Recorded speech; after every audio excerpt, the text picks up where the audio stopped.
Tuning in to the online broadcast network, AfterBuzz TV. Over 20 million weekly downloads in over 150 countries, and your number one source for after-show entertainment.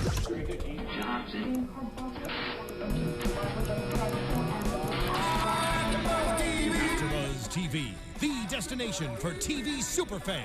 Producing aftershows for over 300 of your favorite TV shows, interviewing celebrities and showrunners, and bringing you behind-the-scenes exclusives. All thanks to E! Entertainment's Maria Menounos, producer Kevin Undergaro, and internet leader Akamai. Now, let the buzz begin!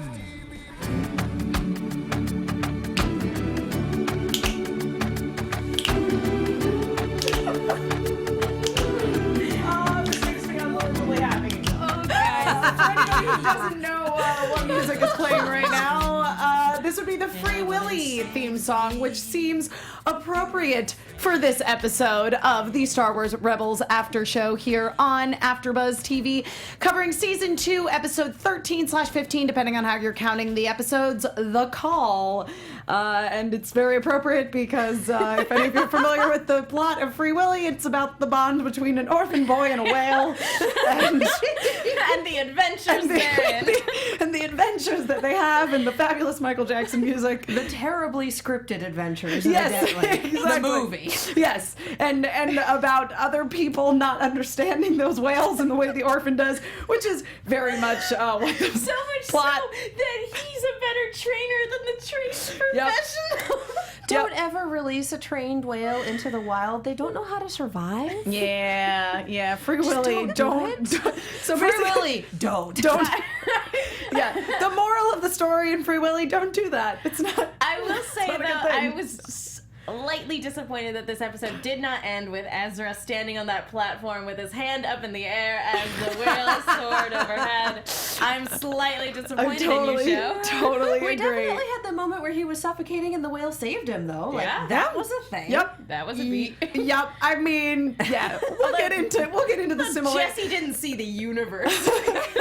We'll get into the more specific similarities between this episode of Star Wars Rebels and Free Willy in just a moment. But again, guys, welcome to the Star Wars Rebels After Show. Thank you so much for joining us. Those of you who are watching on YouTube, remember that you should go over to iTunes and you should subscribe to the podcast over there and leave us reviews. Because if you leave us reviews, it looks really good. It makes our podcast look cool, and then we can get more cool guests on. And then we read them. And then we read them. We read the reviews on the air, which I'm going to do tonight because we have a really nice new review. If you are listening on iTunes, remember you can always watch on YouTube as well. And on Wednesday nights, you can join us in the live chat, which we've got up here. So thanks those of you who are in the chat. And remember, you can also tweet at us using that hashtag ABTVRebels to talk to us throughout the episode, throughout the week. We love hearing from you guys. I am your host, Emma Fyffe. I can be found all over the internet at Emma Fyffe. And I am joined by the lovely Megan Salinas. Hey guys, you can find me on Twitter at @themenguin. That's TheMenguin. And the equally lovely Katie Cullen. Hi, all my buddies. You can find me on Twitter at Kiaxet. That's Kiaxet. And you really buried the lead on that one, didn't you? Yeah. Yeah. I was going to say, Katie, I like the accessory on your forehead tonight. It's like... For those of you listening on iTunes, God knows how many weeks later, it's Ash Wednesday today. Yeah. I don't know. I was just going to let it ride. It's like, I don't know. It's like on the way to Sith Lord, maybe. I'm not sure. Which is the exact opposite of what I was going for when I got it this morning. I know, but there's just something about like dark makeup or markings on the face that's reminiscent of the Sith. You did the right thing. I'm a terrible Catholic. I skipped completely. So you did the right thing. Yeah. No, I wanted to bring it up though because I don't know what was going on in the chat prior to us hopping online.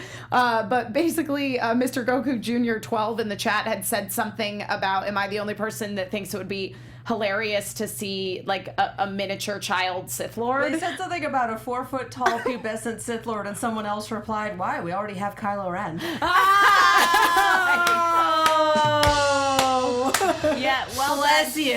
Well done, but don't Favorite. indeed. Oh my God, you're a lovely human being. Although that would be really awesome to have like a child prodigy that was just 100% on the dark side. I know. Because that would be really sweet. Did you mean Yeah. Anakin? Well, no, because he wasn't. He didn't start I'm off that joking. way. Shut I'm up. joking. Yeah, no, but like a youngling who just was evil from the get go. I would love that. Because we get to see so many different types of Sith lords, but most of them are either like the old master or like someone who's like really in their prime. We don't get to see somebody really young who would just be like 100% evil, like an evil little kid vampire. That'd be super sweet. I don't know. Yeah. Well, younger kids are a lot easier to indoctrinate. And I don't think the Sith are in the habit of raising children. I don't think they've really got the patience for that. Mm-hmm. So they're probably just like, you've been trained in the basic ways of the Force. Eeny, meeny, miny, that one. Yeah.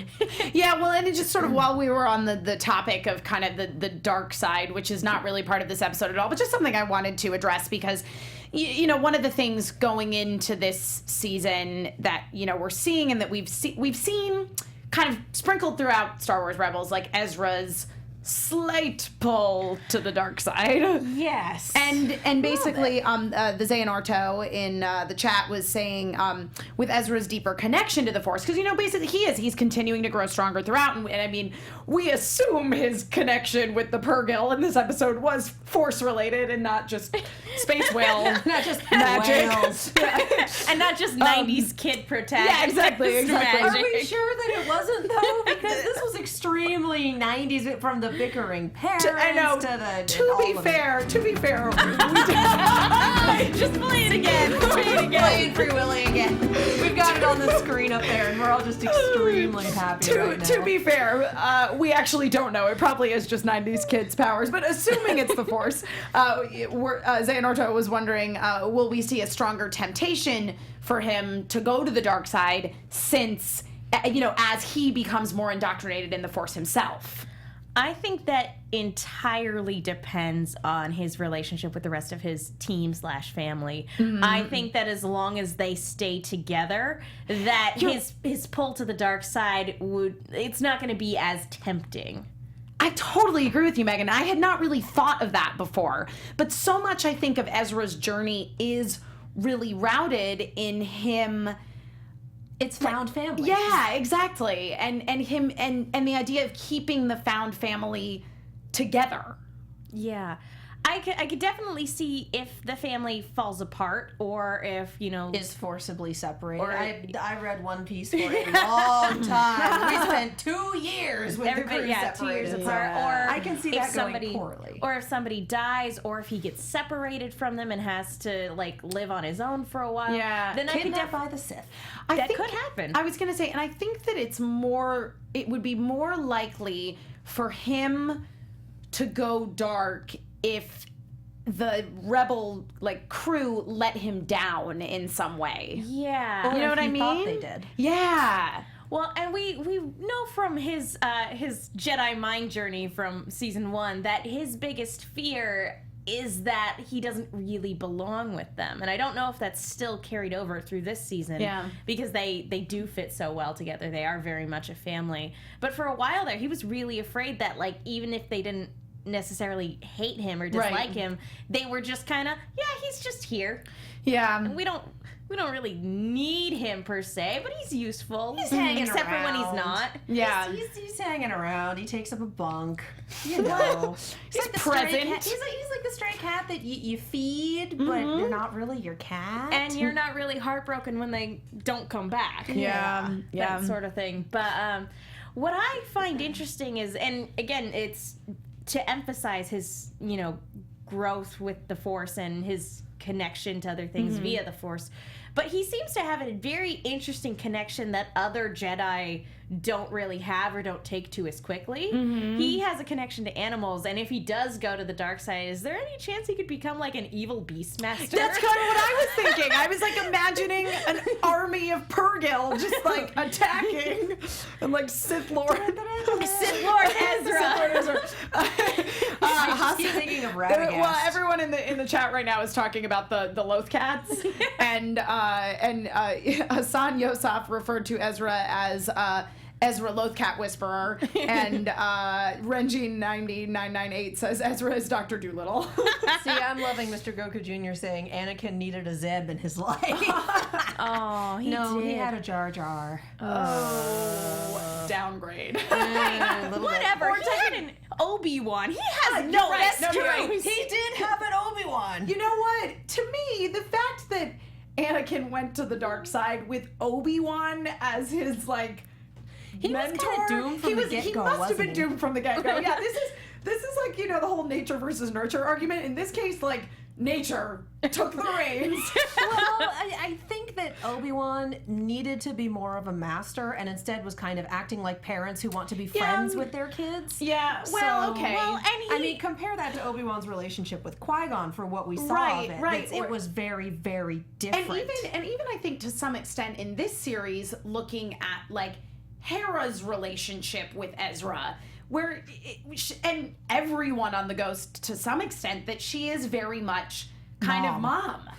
yeah, and Kanan to an extent Yeah. is dad, but dad is the parent that's not necessarily going to be the first one to lay down the law. And the thing, yeah, the Dad thing is the one where it's, go ask your mom. Yeah, the thing that's interesting to me about Kanan is I feel like Kanan isn't trying to be bro. You know what I mean by that? He's not the parent. He's not trying to be like Amy Pollard in Mean Girls. In Mean Girls, exactly. Yeah, Good or, example. I'm a cool mom. Yeah. But he's not the responsible, nurturing, strong father figure. I mean, because you want to talk about male characters, Kanan is super not macho. You know what I mean? He's a very sort of No, Zeb is the macho. yeah. Kanan's much more sensitive in some ways than Zeb is. I mean, it's not like he's going around spouting off his feelings and crying or anything. And but- even in this episode, it was kind of weird to see. But to your point, he was the one going "Hey, maybe we shouldn't shoot the living things that are hanging around our ship, as our first resort." But it was kind of until Harry's going full on Moby Dick on Yeah, this. until we find Yes. out why she disliked them so much. That's what I was going gonna to say. So weird. I know. It's like hitting a moose on the freeway. I don't Yeah. know if anyone's ever seen a moose in real life. They're 12 feet tall, prehistoric mammals. If you hit a moose, the moose is going to be fine, and your car is going to be totaled at best. Yeah. I would not guess if recommend trying that. If enough of your friends get killed by hitting moose on the freeway, you're going to really start to hate moose. Yeah, I mean, for me, it's kind of that. That's the problem we have with deer in Connecticut, where I grew up. It's they're everywhere, and I felt like Hera had kind of the same attitude. This is gonna sound horrible. She had sort of the same attitude that we had towards deer, because we had a crazy overpopulation problem, and it was the same thing where it's they would come eat all of the fruit off your fruit trees and totally mess up your plants if you had a garden, which my family didn't because we were really good at killing plants. But Was there no hunting season? there was, but this is Connecticut. It's less urban than you think. But most of the people who live in Connecticut, at least in the area that I was from, are people who are New Yorkers that want to live in a house. So I mean, but the attitude very much was they're really kind of a nuisance. So if they didn't do so much damage to your car when you hit them, everyone was like, you should just hit them. Yeah, but you if you're lucky, you can survive a hit with a deer. Yeah, but a moose, not gonna happen. No. That is just they Yeah. are prehistoric behemoths. Yeah, no, a moose is definitely a completely different story. But yeah, I mean that And that their was eyes don't reflect in the dark. That's You scary. can't see them on the freeway. Oh, jeez. Just At least soulless they're just from nowhere. Just soulless voids. That's Yeah, what they you don't described to reflect me. light in the dark. They're just... Moose are scary, scary creatures, guys. Don't mess with moose. yeah. I mean, awful. and just to kind of jump into the chat roll here again, the Xehanorto was saying, I mean, we saw one of the space whales demolish a TIE fighter, which I just think is kind of parallel to that whole, if you hit Just a moose or a deer with your car, it's going to do some damage. But I felt like Hera very much had that attitude of they're such a nuisance. So if you hit one of these space whales, which that's not what they're called. That's what we're calling them. The Purrgil, if you hit one of these space whales, how do you go about like filing for insurance? I don't know. Like these guys are rebels. They are probably not insured. No. But I feel like most people can just write Purrgil on the insurance form, and everyone at the office kind of goes, "Oh God, Like, it's is another that- 2482. Just What file is it." that? Is that Like the Empire Insurance Agency. Yeah. And it's just a bunch of You're in good stormtroopers. tentacles. Yeah. 1/3 of them are voiced by Steve Bloom. Anyway. According to that algorithm. Is it sad that I really want like we have the Interns of Field that Screen Junkie is doing that talks about like the interns in the secret agency that have to do all the cleanup and whatnot. Is it sad that I want that for the Empire? Like I want little shorts about the office work side of the Empire. College Humor did like a couple years ago. They did a couple like skits of like off-brand stormtroopers, that sort of thing, and they're pretty funny. Like one was about like a stormtrooper having to go across the Death Star to get coffee for Darth Vader, even though it's a 3-day trip. It's a pretty funny skit. I highly recommend That's it. awesome. Yeah. So this to me, and some of this I'm getting from the hashtag on Twitter actually, was a very fun filler episode. You know, it didn't. I don't feel like it really progressed the plot very much. It was kind of an episode about like Ezra deepening his connection with the Force, I guess. But yeah, at Ceronian84 on Twitter called it a great filler episode, and I feel like that's very much what this was. It was Free Willy. Well, I mean, The dialogue was a little weird. it literally- The pacing was a little weird.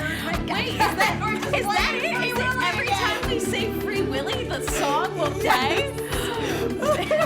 I should not have been given this knowledge. This is amazing. I use that so power. happy. Wait, so if you say Free Willy 3 times, is it like Candyman? He'll just appear. Oh.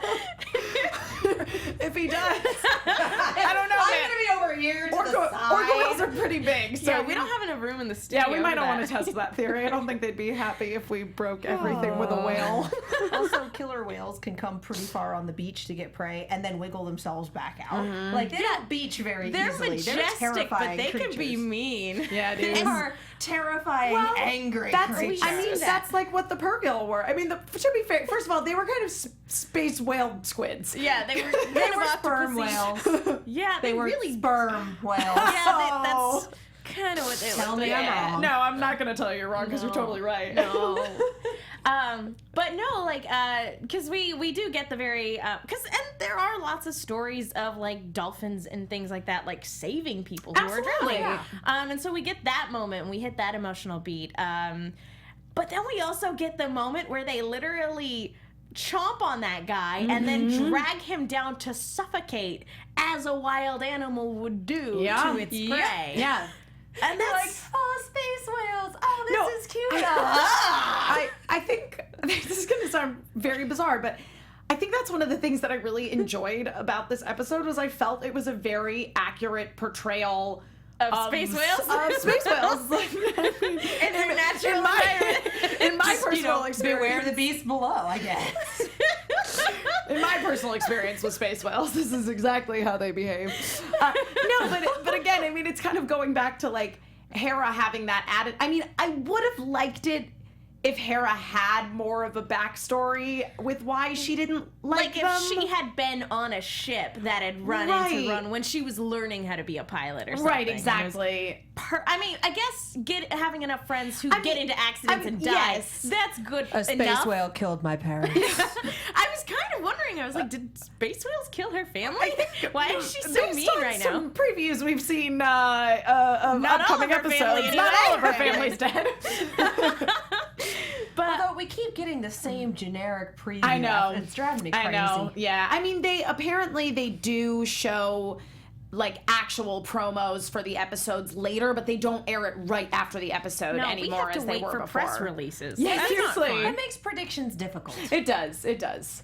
For the next episode directly, yeah. But yeah, no, this for me it was a good filler episode, but maybe it's just because I'm not a kid anymore, but the kid connecting to the wild animal, it doesn't connect with me anymore, just because I'm not that demographic anymore. Well, the children who are watching this never saw Free Willy. Exactly. So I'm not gonna harp on this is new, and we're like, oh, child bonding with whales. Cue Haven't Michael seen Jackson. that before. but what a wholly original concept. But I will say that an episode like this and the one we got last episode or last week, it's kind of, as much as like I would love to like get back to the plot and get back to the dark and gritty and the Inquisitors and all that stuff, this is gonna look like, I'll look back on this as like a welcome reprieve. Oh, yeah. Because the second stuff starts getting real again, it's gonna start getting real, and I don't know if I'm ready for that. Real. I have to say that Mr. Goku Jr. is just on fire tonight. She used to be an adventurer, then she took a space whale to the Friends. Oh dear. Referential humor! Oh, no. But Oldie but a goodie. I'm seeing this 26 episode season structured like a lot of the plotted anime that I watch, where it's like, okay, we have really plot heavy at the beginning for premise, and we've got a little bit of reprieve, but still building, crazy stuff in the middle. Yeah. And then you have like 5 or 6 episodes where nothing happens, and it's just fun, cute character stuff, whatever. And then for the last 6 or so episodes, you're in hell. So I'm waiting for episode 20 to roll around and throw us straight into hell. Yeah, no, I agree with you. It is very reminiscent, I think, of like an anime structure, because as you say, it's like a lot of the episodes progress the plot, and then you get these sort of filler episodes sprinkled in where you take a break from the action. And I think that sprinkling an episode like this in every once in a while is actually really good. Oh, yeah. But it's when you start getting 3, 4, 5 of them in a row that Where you're you're like, like, okay, and we you are have to wait a officially week in the for each reprieve one. now. Yeah. It's gonna be hardcore from here to the end. Or it's like Dragon Ball Z, and it's like one spirit bomb for 25 episods, and you're just like, it will really? never be We're that still... bad again. We have learned. I say that, and then there are some series that are still going on.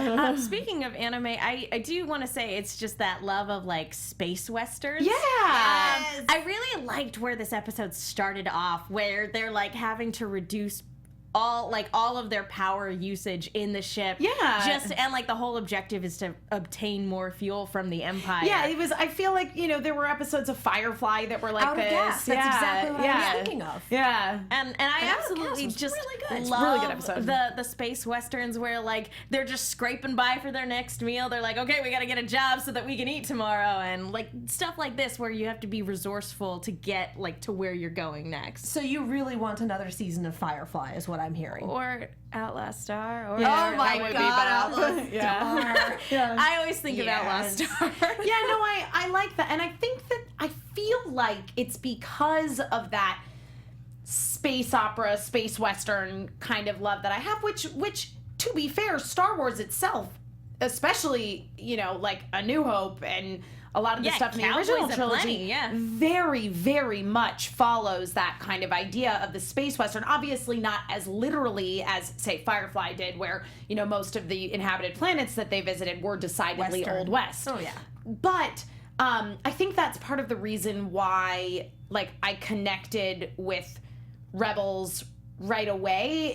Because the thing is, it's like, I really like Clone Wars now, but I feel like it took me a while to get into it. And even still, like, I look at some of them, like the Silmarillion, where it's like, it's like, this is history, this is important, I get it, but like, this isn't as much fun as like watching Ezra try to tame a loaf cat. Like, nothing is as much fun as that little bit of Schadenfreude. It feels like you're doing your homework, where it's like, this is important and I know it's good for me or whatever. But watching him summon Lothcat Prime from the depths was exactly. just like, yep, all right, here we go. On board.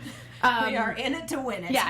Yeah, which isn't to say there aren't like littles, and I love the serial sort of format of Clone Wars, and there are like serials within it that are, very action oriented, like really great stories, like the end of Ahsoka's storyline and things like that.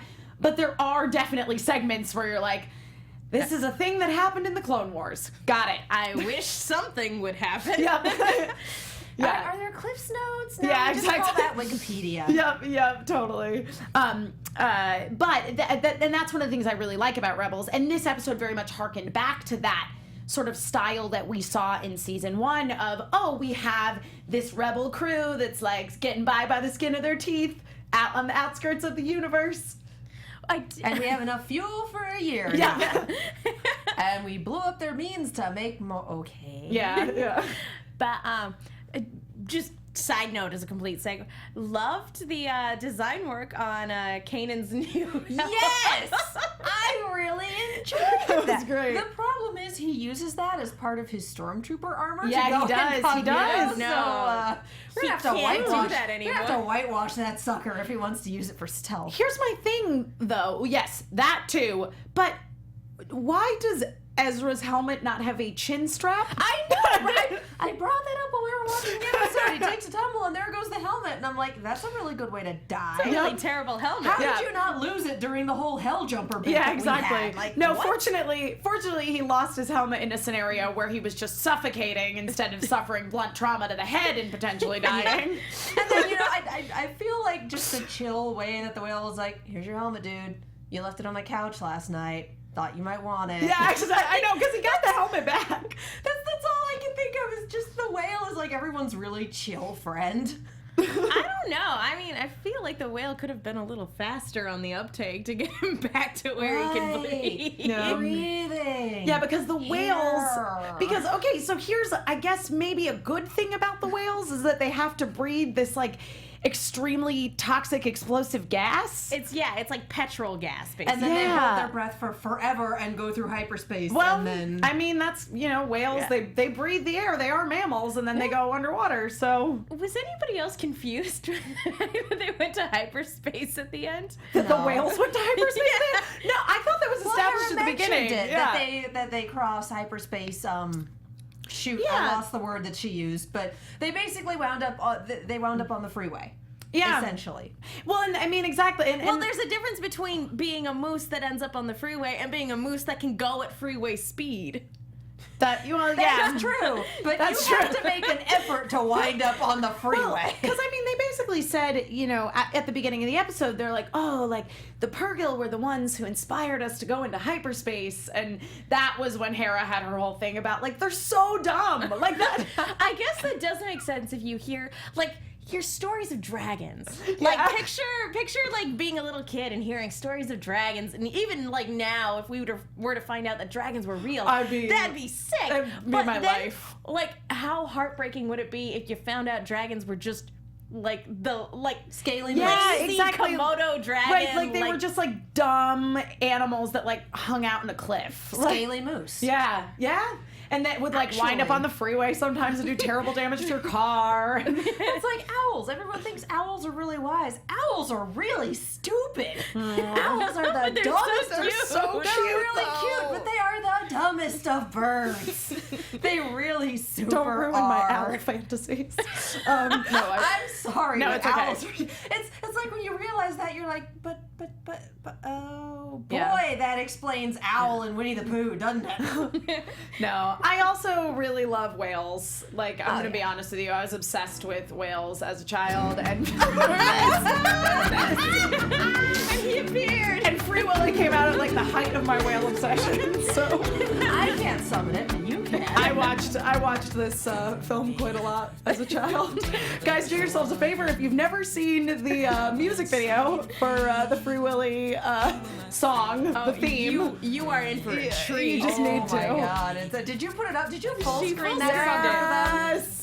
Majestic Oh whales. my god! I need to tear my eyes away from it, or I'll just be staring at it for the remainder of the show. So that's the thing is, like going into this episode and knowing that it was gonna be about like humans connecting with nature, I never quite expected it was gonna be as Free Willy as it was. It was extremely Free Willy. I mean, down to as I mentioned at the beginning of the episode, like Free Willy is about an orphan connecting with a whale. Ezra is an orphan connecting with a whale in this episode. Something. They're upset about something. Follow the whales. We can't hurt them. We can't. Seriously, I am the Lorax. I speak for the whales. Yeah.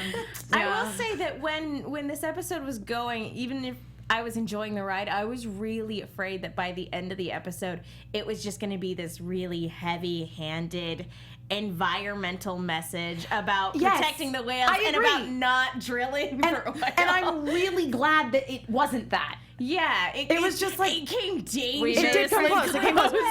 But in the end, it basically was like, no, you know what, guys? Space whales are pretty cool. We made friends with whales. Yeah. Let's follow them for a while. Yay! Yeah. Hera got over her prejudices. Though what's interesting, one of the things She probably still hates them. Let's be real. Let's be real. You can have a these good ones are encounter okay. with a moose and still understand that they will murder you. No, but one of the things that I actually really liked about sort of that setup in this episode when we were getting that story from Hera, and Ezra ultimately being like, why don't we try just flying with them instead of trying to resist them, I like how annoyed Hera gets when she's wrong. Because she's not wrong often.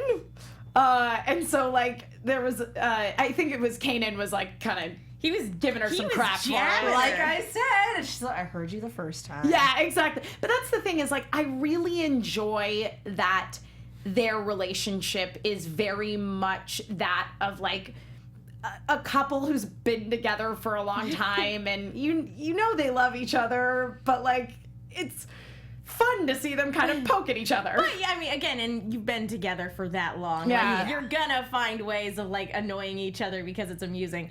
I will say that it was, for me, what immediately was kind of not off-putting per se, but it seemed out of character at first, was the fact that she was closed-minded about something. I agree with you on that. But again, given the name, and just because she is generally a very accepting person, even very accepting, open-minded people can be dead set, stubborn about things. I totally.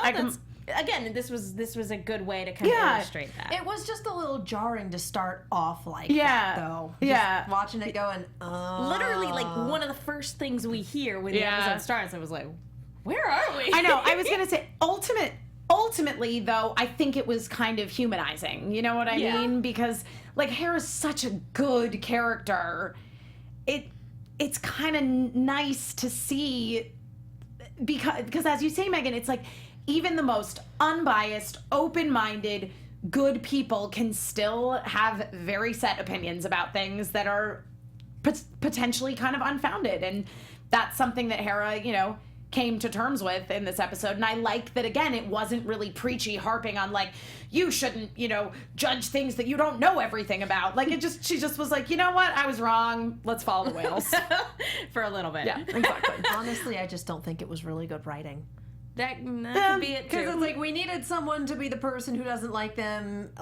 We picked Hera. Maybe you. Yeah. And so I that's what it struck me as someone who has done that before in writing and seen it. I've been writing for like a decade and a half. I've done some dumb stuff, you guys.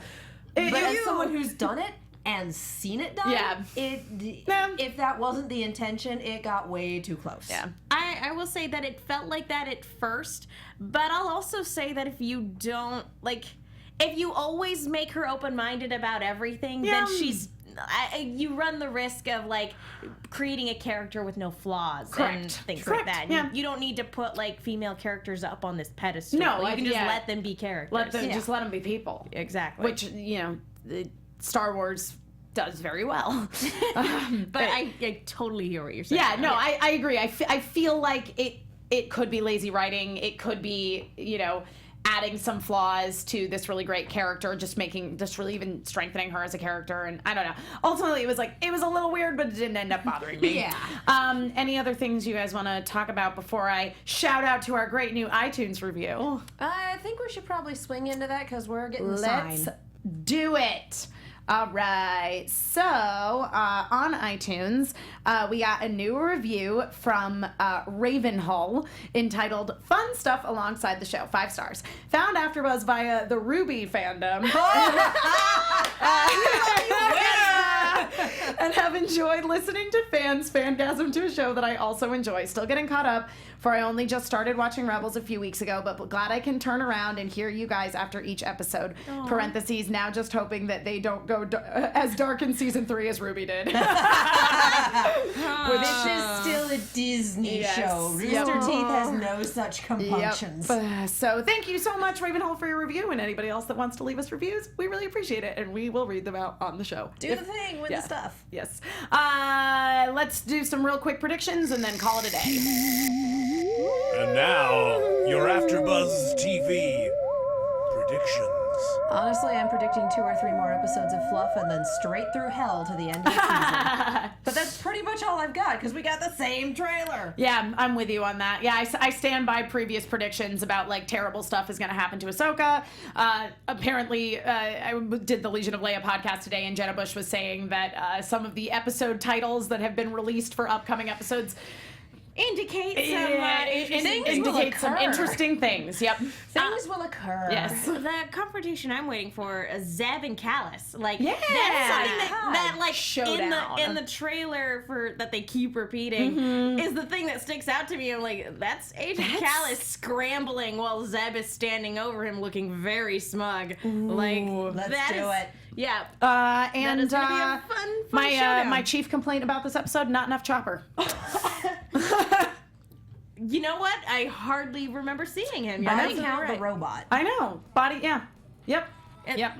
Yeah, We'll get more. The whale's got a bigger body count than him. This Seriously, episode. you're slacking, Chopper. Get it together. We had a theory in chat that Chopper will be the one to kill Ahsoka, and I just kind of went, oh, I'm gonna disagree with that. That's totally on the irredeemable I side. still love the theory that Snoke is It's just Chopper. a projection. It's just a projection from It's Chopper. everything he wants to be. All right. Well, thank you so much for joining us, you guys. Katie, where can people find you on the internet if they want to do that kind of thing? You can find me on Twitter, Tumblr, and Instagram at Kiaxet. That's Kiaxet. You can also find me on Snapchat at Kia Prime. Arrow is on later tonight. The season finale of Ruby is Thursday of next week. And guys, I'm going to be at Gallifrey 1 in LA this weekend. If you are going to be there, come by, say hi, get a ribbon. Megan Salinas. You guys can follow me on Twitter and Instagram at the Menguin. That's TheMenguin. I'm also on a bunch of shows here at AfterBuzz, and I write articles for the movie Chick with 2 Ks. Be sure to check those out. And I interviewed this week Robert England, aka Freddy Krueger, for the Popcorn Talk Network. And so yeah, if you want to go and see me try not to geek out too hard, that's up online right now. And I am Emma Fyffe. I can be found all over the internet at Emma Fyffe. That is my name. I can be seen on a bunch of shows here at AfterBuzzTV.com. I tweet about all of them, so just follow me on Twitter. You know all about it. Also, I was just recently a guest on the Legion of Leia podcast, which should be up tomorrow. I also do occasionally write articles for them, for the lovely editor-in-chief, Jenna Bush, who was the one who was kind enough to have me on their podcast. And if you are in Arizona, specifically in the Phoenix area this weekend, you can find me at Amazing Arizona Comic-Con at the Phoenix Convention Center, February 12th, 13th, and 14th. I will be hosting some panels. I will be putting on an incredible fashion show. So come on out if you guys are in Arizona, see me, say hello. I love to interact with people in person. It's really, really cool. Again, thank you all for joining us tonight. To all of you in the live chat and the hashtag, we love you. And those of you who aren't in the hashtag or the live chat, we love you also for watching. And be sure to tune in next week, same time, same place, for another episode of Star Wars Rebels. From executive producers Maria Menounos, Kevin Undergaro, Phil Svitek, and the entire AfterBuzz TV staff, we would like to thank you for listening to the AfterBuzz TV network. To watch or listen to other after shows and post comments or questions, be sure to visit AfterBuzzTV.com. I'm Sir Richard Wentworth, and this has been a presentation of AfterBuzz TV. Free Willy! The views expressed herein are those of the hosts only and do not necessarily reflect the views of AfterBuzz TV or its owners or principals.